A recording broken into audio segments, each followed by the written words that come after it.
Hello and welcome to this demo of painting a painting on a piece of Yupo.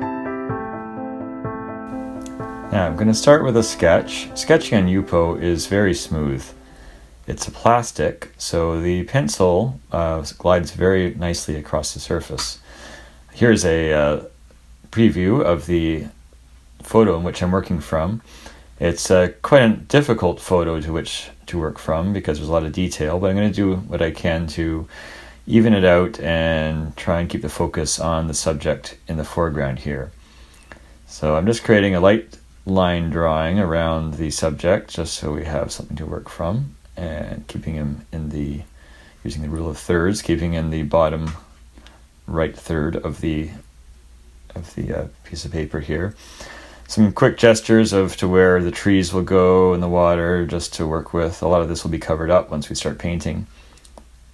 Now with Yupo, the paint does not absorb into the paper like it does with watercolor paper. As it's a plastic, it sits on the top, which allows for more vibrant colors and a kind of a impressionistic effect that you will see as it dries. Now I'm starting with the warm colors, getting a base going here with some nice orange and blues to contrast against it. Try and keep the foreground a bit darker and brighter than the background because we want to have the subject more highlighted and keep the eye drawn downwards towards our focus on the boy in the water.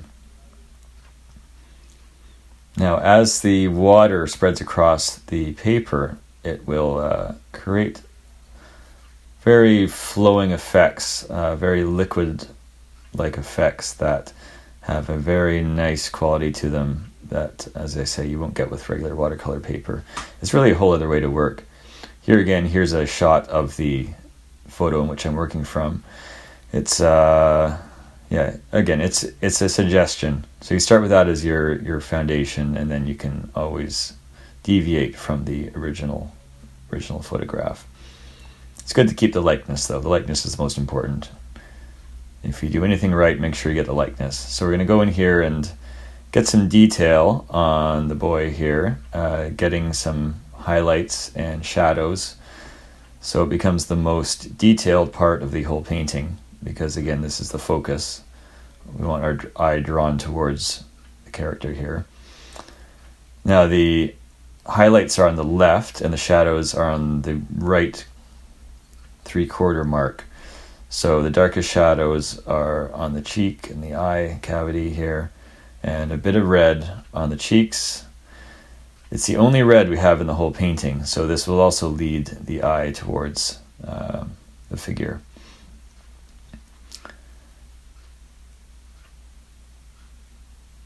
Getting the shadows in there, getting a nice contrast.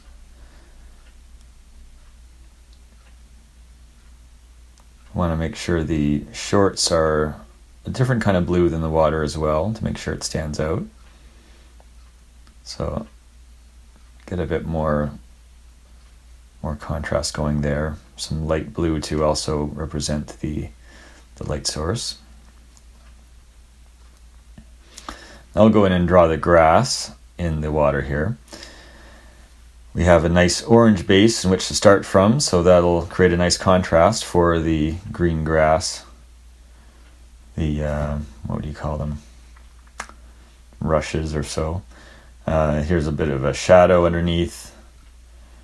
Shadow getting thicker towards the corners to create some balance. The lighter bits in the middle. And adding some purple from these shadows throughout the rest of the painting so it blends in compositionally with the rest of the painting. And here we have the darker bits of shadow and water down below. So the idea is to ground the painting at the bottom and then draw your eye up through the break between the rushes there to the boy in the water. And creating a bit of a mirror effect with the purple on the cliffs in the background. Just so its composition is balanced. Otherwise, it'll just look like two separate paintings. A little bit of texture for some trees in the background. Not too much. We don't want to have too much detail going on in the background because, again, we want the focus to be on the foreground. Now, sometimes you need to do this with Yupo. It gets too watery. You got to drain it a bit. It's like you're always creating drainage tunnels for the paint to travel in, which is kind of fun because you have a natural experience of how the paint flows. Regular watercolor paper, it just sinks in, and you can get that to a degree with your first wash, but Yupo, it's like you're always managing your first wash. But also Yupo, you can build on the previous paint a lot better too, almost like it's oil or acrylic. So it's a nice balance between oils and acrylics and watercolor. So for anybody who's intimidated by watercolor, Yupo is a good place to start because it's much easier to work with in terms of making mistakes. You can always go over things, build on things. You can even wipe it off if you want. Go back to the white. Just get a sponge and wipe it off. See, as we're doing here, a bit more texture. Draw back in the parts you want to keep.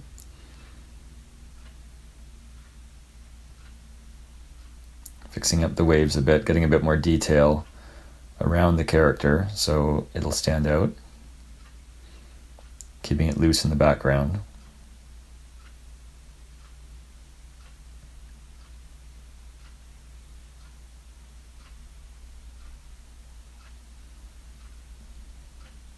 Now, one thing when working with Yupo, at the end it's good to spray it with some varnish.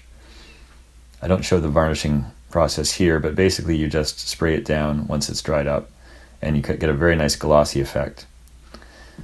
Now here I've lightened up the cliffs a little bit just to create some contrast with the character in front.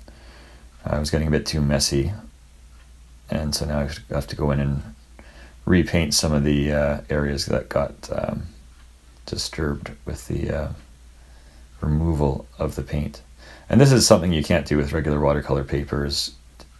Lift out areas as cleanly as this. Bring out the highlights. So it's definitely something worth trying out. If you've never tried Yupo, it's a lot of fun to work with. It can be, challenging at times because it's different than what you may be used to. But just having that paint always flowing, it's quite enjoyable. And you get a very nice impressionistic effect once you're done that you can't get with regular watercolor paper. And you're not in danger of getting the kind of mud you might get with traditional watercolor. It always stays vibrant. The paint never absorbs into the paper, so you always get a nice colorful quality to it. All right, we're nearing the end of the painting now, and finishing up some little details here, letting it dry. Then after that, it gets varnished and the painting's all done.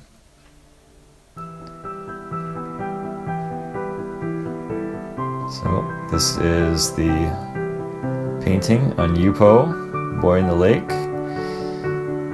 Hope you've enjoyed this demonstration. My name is Ian Wright, and I look forward to demonstrating for you again in the future. Check out iwscanada.ca, and if you're Canadian, or even if you just want to join, we do accept members from around the world.